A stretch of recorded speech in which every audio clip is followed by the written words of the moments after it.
That is Nadia Nakai, Namin, on 947. She joins me today on My First Hit.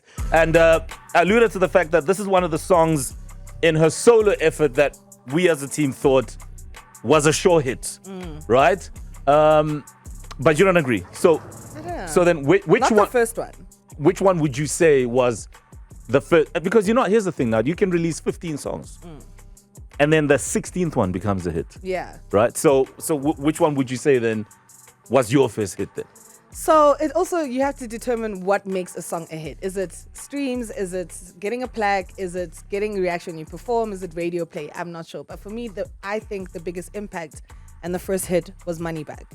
Because when I released Money Back, it was also the announcement of me signing to Family Tree, and that was like the biggest song. I was on the song alone, and I feel like even when I perform that song now, as soon as they hear it, it's like crazy.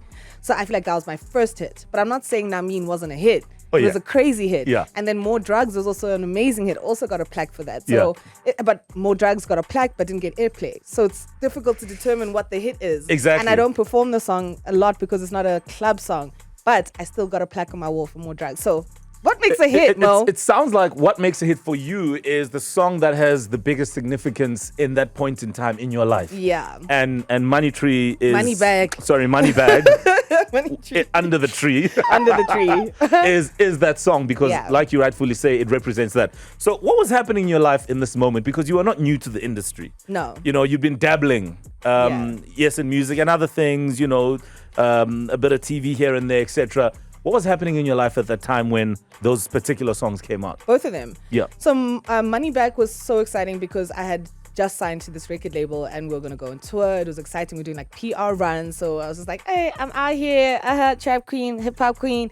So I was very excited. Whereas Namin actually happened very authentically. I think the chorus was even made before I even got there. Like the song was there, Bash was there, Cass was there, and they did the Namin part and then I came in and I did my parts. But it was the hardest one to work on because Refilo kept asking me to re-record my verses. I think I rewrote and re-recorded my verses like 3 or 4 times for that song. Wow. Because he kept saying, no, it's not it. No, it's not it. No, it's not it. Is that the normal process? Because some people No, think... for this one, no. Right. It was specifically for this song. This song was so hard to do. Yeah. It got to a point where I also got so frustrated that I didn't want to do it anymore because every time I sent it back, it was always like, no, rewrite. And it wasn't like, just fix the last 4, but no, do the whole thing again, verse 1, verse 2 again. And I'm just like, yeah. It was a lot of work, but I got the benefits of it. So. And as a person, how did you feel about your career then?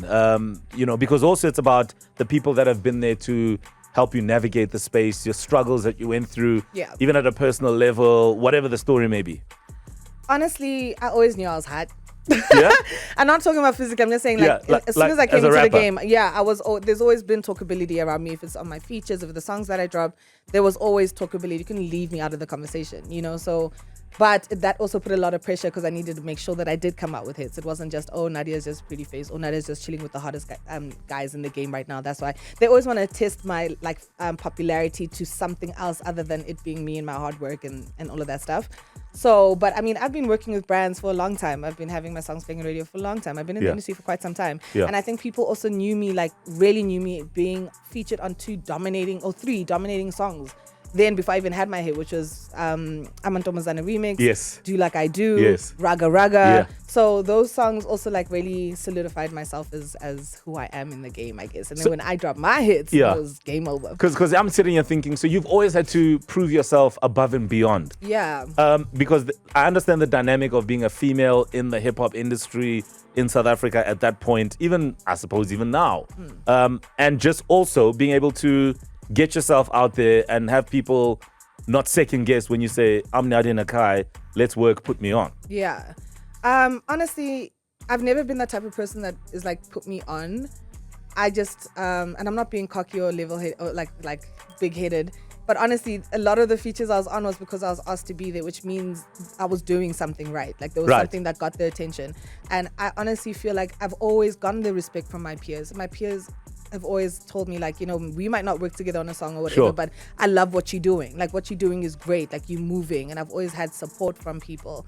But at the end of the day, they'll always have those few people that just want to say, no, she doesn't deserve that award, or she didn't deserve that, or she didn't deserve Are that. you talking now about industry people saying that? Or no, like on social, social or like media people publicly, or like, you know, trolls. Okay, so then who were those people that really kind of were there for you in those beginning stages of your solo career? So at the very, very beginning stages, Morale from Glitz Gang. Yo, man, where's Morale? I'm not sure, but he literally was the one that gave me the biggest break. He booked me at ZAR. Do you remember ZAR? I remember ZAR. That's Kenny Kunen's place, right? That was the first place I ever performed. Yeah. I even got my best friend to get on stage with me because I was so scared. I was so shy. I didn't have a DJ. I went there with a flash, and whatever DJ was, I was like, play track 2, 3, and 8. And then they went 8, 5, and 4. Then they mixed it up. They didn't, you know. So he gave me my biggest break. Wow. And then honestly, I would definitely say Ricky Rick, because he put me on such a monumental song, and we performed at the Channel O's in 2010, and then that's how I linked up with Ice Prince, and then I did Sakawena featuring Ice Prince. That was like the biggest collab for me because he was like massive. And then signing to Family Tree obviously was very monumental to my career, because I mean, I went on tour with him, we worked on music, I was all over the country, so it literally just pushed. So I think those 3 people I definitely say really helped my career. Yeah, because also it's about, and you know this, the guidance. Sometimes you hit a spot where you're like, okay, I don't know what to do here. Yeah. No, I can't forget Saifo. Sorry, shout out to Sid Records also. Saifo, Sipongwenya. Shout out to him. He also gave me a big break. I was signed to his label for a little bit. So. You were with that Sid money. I was international. It's international. All right. Today on My First Hit, Nadia Nakai joins me. Later on, we'll play one of her recent songs, Back In. And we'll chat about a whole bunch of other stuff. So stay with us right here on 947. Today on My First Hit, we're hanging out with hip-hop royalty. Her name is Nadia Nakai. Songs like Money Back really paved the way for her. Namin solidified, and then everything from there just became a hell of a show. Yeah. So it's interesting because with all the features that you've done, you were also able to build relationships. Yeah. What do you feel is the importance of having relationships in building a career, and how you've been able to build your career to this point? I think networking is extremely important in any industry, because you can't do things as an island. You have to do it as a community, especially when it has to do with a genre. A genre is a culture. It's about more than just the music. It's about the launches that you have, the events that you have, the concerts that you have, and you can't always do those alone. You need to be able to have support, and you have to support back. You can't just expect people to come and support you because you're a superstar, but you don't have the time to support the little people that came after you as well. Yeah. So it has to be reciprocated, and you also have to be very cognizant of who has the potential to also be a star, because a lot of us have this diva tendency, and then a person becomes a star. Now it's awkward, babes, because now you acted like you're too cool for school, and now no one actually knows your name anymore, and the person that you're too cool for is actually popping. It changes. It's literally like a rotisserie circle. The way that the game changes, it could be hot today and gone tomorrow. So just make sure that you are nice all the time. Like, it's not a hard thing to do to just be nice to people. But isn't it normal as people, because we're not born famous, I mean, unless you're born into a famous family or royal family or whatever, but so when fame hits you, something in you does change. Are you telling me you've never had a moment in your career where you have felt like a diva, where you are like, actually, I don't have to take that phone call? When I'm being disrespected 100%, but not just because I woke up and I think I'm Braga. No, I think I've always lived with an imposter syndrome as well. Sometimes I feel like I don't deserve to be here, or I'm not as famous as I think I am, or like, do people really know me? That's always constantly going in my head. So when I do get the appreciation, I really appreciate it so much. But obviously, I have my days where I'll lose it, but not unwarranted. There'll be because someone said something, or there was a disrespect, or actually I don't have to do this for you. You're not entitled to this. Yeah. But my natural demeanor is being very nice and accommodating. I'm not a diva just naturally when I walk into places. No. I want to actually be known as the approachable person, the person that was nice when you came to meet her. That's what I think is nice, because it goes a long way, rather than you being known as being difficult or rude or unapproachable. It's not cute. Because I'm also thinking about the space you find yourself in. You know, the hip-hop space does have a tendency to be very campy and cliquey. Yeah. A world that can be divided based on beef, based on camps and whatever. And then you have to now build yourself, and you want to use all the relationships you have. Yeah. And you want to work with everybody, even those that are fighting. So how have you been able to navigate that kind of reality? So obviously at the beginning, I'm a very loyal person naturally. So I would be like, if we're going to war, we're going to war. And I did for the longest time. I went to war. But then when I left the camp, it was different. So hang on. So when you were with when you were with Casper, right? Yeah. Under Family Tree, the war had already begun. Yes. And you were willing to take a bullet. Yes. For Casper. Yes. If he matched up against AKA anyway. Yes, of course, because he was helping my career. He was actually involved in my day-to-day. Did you understand the beef? I did understand the beef. Right. I understood, but also there was a lot going on. So we constantly knew that this happened and this happened and this happened. But for me, my bread was buttered there. So there's no way I would like forsake what was going on there and jeopardize my career to do one song with Keenan then. But once I had left, it was different now because I was standing on my own 2 feet and the bread was buttered. The butter was on my own bread at this point. So now it was just like, okay, now I'm alone. Yeah. I've grown. I've learned enough. He's helped my career enough. Now I need to stand on my own 2 feet. And now I had no allegiance to abide by. I could do what I wanted, and that's what I did. So the thing of inheriting beef is real. Like you can inherit real. someone even when you don't agree. Because I'm sure you didn't agree with everything that they were beefing about. And in fact, maybe at some point you might have thought, no, but really, like, let me call AKA, like, and like maybe facilitate a meeting in some alley somewhere between the two of them. I would have never done that because it was bigger than me. I would have never tried to facilitate a talk between the two. But like, even during the beef, every time I met AKA, every time I met his team, everyone, they were always nice to me. And that's what I'm just saying, like, just being a respectful person, you receive that back. They were never weird or strange with me, you know, so it was fine. But I just knew that publicly then I wouldn't have like done a song or something because I was family tree and I had to respect that. Sure. And I don't regret respecting that. But once I had left, obviously I had to decide what I wanted to do for myself. Yeah. And I don't regret that either. So. And when you say you stand on your own, I mean, you've got people that you work with. Yeah. You know, what's the importance of having a setup? I'm just going to use that setup loosely. And what's your idea of a setup in order to grow yourself as an artist and as a brand? But even when I was with Family Tree, I had my own manager. I kind of ran as an independent. The support that I got from Family Tree was Casper's intellect, Casper's know-how, Casper's actual thought process, and also being on the tour was very fundamental for my career as well. But I did function as an independent. I had my own manager, I had my own PR, I paid for my own things with my album, stuff like that. So that kind of just continued when I left Family Tree. It was just an official statement that I had left, but it's not like anything changed. I still had the team that I always had. Yeah, because I'm also thinking, just on that note, I don't want to go back, but it just came up. The whole thing of leaving a team or leaving a place, it's often questioned how you leave. People think it was on bad terms, and it wasn't. So it was on good terms? It was on good terms. No bridges burnt? No bridges burnt until obviously I started dating Keenan, but that was later. But you burnt down the whole tree, girl. I didn't. But honestly, there were no bridges burned. We left each other on a really good note. You know, it wasn't like, oh, okay, how could you leave or what? It wasn't like the other cast members of Family Tree. It was tricky. Like, we spoke about it and it's like, okay, I wish you the best of luck. I'll always be here. And it was fine. So when sorry about that. No, is that Casper calling? No. Cut. Stop talking. No. So when it's interesting you bring up like the moment you and Keenan started dating. When you bumped into Casper, like once you dating Keenan, I mean, did he give you that look like Maroya Namar? I actually didn't bump into him a lot, I bumped into him once, but I was alone with Konka. And I was like, yo, this guy, I told a friend of mine, I was like, yo, this guy, I feel like, you know, those are stories that you hear in the beef that people say, he's blocking me from this and that and that. Yeah.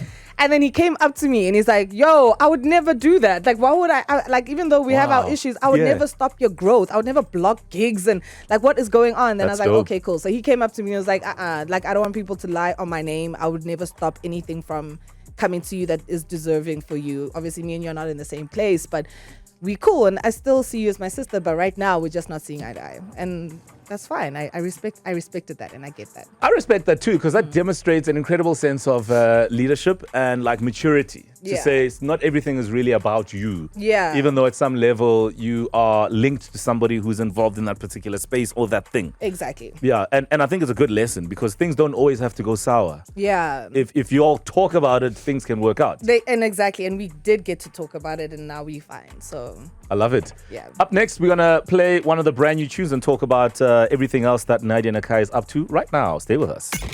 Nadia Nakai back in brand new music for 2023. The album titled The Same. So, I mean, this is a beautiful song, just by the way. Thank you. Thank you so much. I know your feelings around support for hip-hop music right now. Mm-hmm. You are very vocal on social media, and you even tagged certain people like DJ Milkshake around, you know, hip-hop DJs, you know, playing their part in making sure that the music is always out there and it's alive and that the game is constantly on. So then I want you to really take me through how you feel about where the game is at right now on the back of what you were saying there.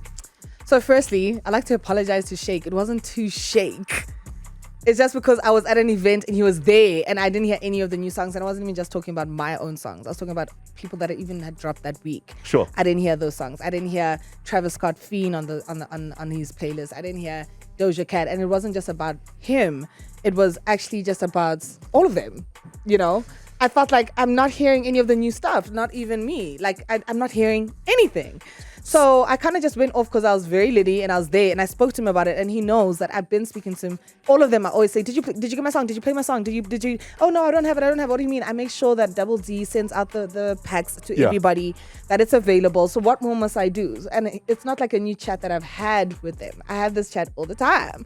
So I did apologize to Shake to say I did call you out, but it wasn't directly to him. I didn't mean any disrespect. He is an amazing DJ. But I was just like, I'm tired of hearing all I do is win. Like, stop. There's a lot of songs. And if you don't want to play local hip-hop, then play international hip-hop because people are dropping. Yeah. Can we hear the songs? Can we hear Attention? So then why do you think that's happening? Why do you think South African hip-hop DJs are no longer playing the new hip-hop music that drops?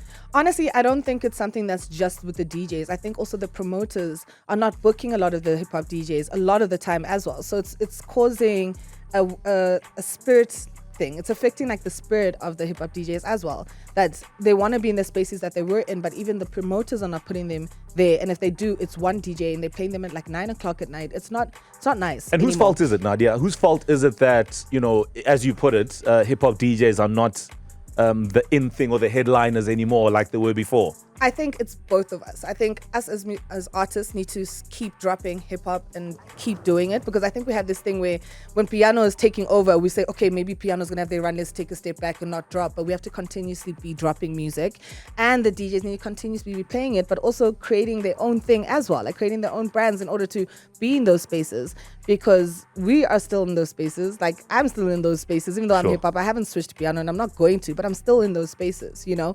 And when you are in those spaces, then make sure that there's a reason they want you to continuously be in those spaces, because you're playing really dope hip hop sets, you know? Why will you never switch or dabble in piano, even if it's one song? No, piano's not authentic to me. It's not who I am. I'm not gonna, and I feel like if I ever had to do that, you'd clearly see that this is not who I am. I'm not a dancer, and I feel like you have to dance now. Even the DJs are dancing. It's crazy. I'm not like that. The only thing I do is twerk. I enjoy hip hop. I enjoy rapping. I love hearing myself rap. I love hip hop and how it sounds. That's just me, and that's what I'm always gonna do. And I think in my stage of my career, I am fortunate enough to still be able to drop the music I want to, not that I need to. I don't need to drop music, and I will still be okay. Oh, okay. And I know a lot of people that switch, they need to switch because it is their income and that one needs to happen. I get that. But with me, I have the luxury.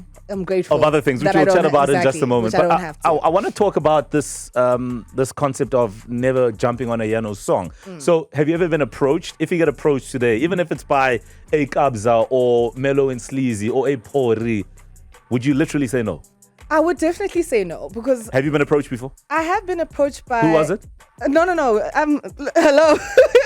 I did a song, and it was called Delicious, and I did it with Major Steez. Right. But I rapped on the song. Yeah. But I feel like it just doesn't work. Rap doesn't work on piano like that. For me, it doesn't sound right. I like the way piano sounds the way it is, you know? Like, there's that song where it says, I almost broke my leg because I was dancing to the song because I was high. Like, do you know? Like, that's what's being said, essentially, on these piano songs. So you can't come to too much talk things on piano, you know? And I don't know how to do that. So if they ever did, I know that song would never come out because I'd get into studio and I wouldn't be able to do what they want me to do. I'm not that type of person that would be able to do that well. Sure. And I'm fine with that. Yeah. And I'm not trying to do that. No, I mean, and that's fair. And and not many people would do what you do, because it's also politics of the stomach, etc. So that's the other thing. Yeah. Speaking of not having to drop, you're obviously busy. Yeah. You know, the reality show Young African Famous on Netflix, and many other things, you know, the endorsement deals with brands, etc.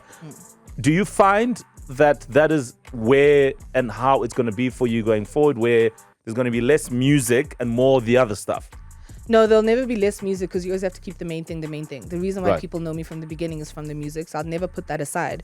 But my brand is growing. I mean, I have a marketing degree, so I've always been just cognizant of other ways to make money and brand yourself.